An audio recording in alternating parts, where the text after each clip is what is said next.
People on both sides of the aisle have been duped for over 50 years. They vote for two halves of the same elite agenda. Most of those policies are class warfare. That is, they transfer capital from Main Street to Wall Street. It's done using several mechanisms. Those will be clear as we go, and we'll cover the two marketing campaigns. On the Republican side, there's supply-side economics. That means deficit tax cuts, deficit war spending, financial deregulation, and other swindles. The tax cuts serve three objectives. They transfer cash to financial barons directly through the cuts and indirectly through interest payments on the debt. And they cripple government with debt.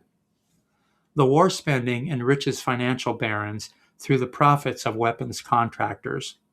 It wastes money that could be used for domestic needs. It also buries the government in debt. Financial deregulation has four objectives. It allows conglomerates to game the system. When that collapses, they get federal bailouts. They also gain market share through mergers. That allows them to gouge consumers with inflation. The Democrats have DEI, woke lunacy, open borders, and other delights. DEI is unfair to working people. Open borders takes jobs and cuts wages for American workers and American minorities. Wokeism is cultural sabotage, designed to confuse and demoralize the public. These are the economics of the mainstream agenda, but you won't hear a word about them from so-called economics professors. They're hired to blow smoke because the public can't be allowed to know how policy and the economy actually work. As per the experts, trickle-down policy will create prosperity and eliminate the debt. The record shows the opposite. And it's a logical absurdity that increased spending and tax cuts will somehow result in a balanced budget. Deregulation has the same record.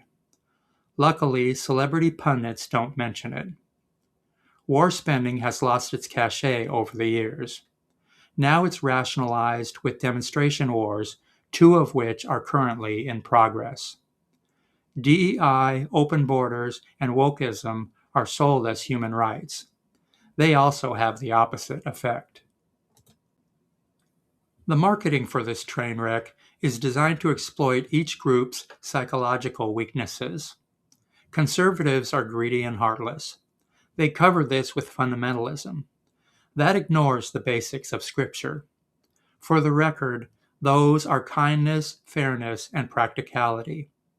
And it cherry-picks the mean parts. So the heartless Republican agenda goes down like a vanilla milkshake. Liberals pretend to be humane. Because it is a pretense, they're easily tricked with the counterfeits. The result of all this is a two-headed monster. I'm especially ashamed of college grads and professionals who signed off on the woke dumpster fire for some 50 years. That's a direct attack on the working people that make society go. Liberal voters should be ashamed. Of course they're not.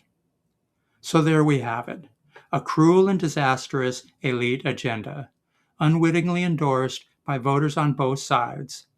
And they're still clueless. Both have been spoon-fed the culture war. Everyone blames the other side and refuses to see the corruption in their own party. If there's a better example of mob mentality, I haven't seen it.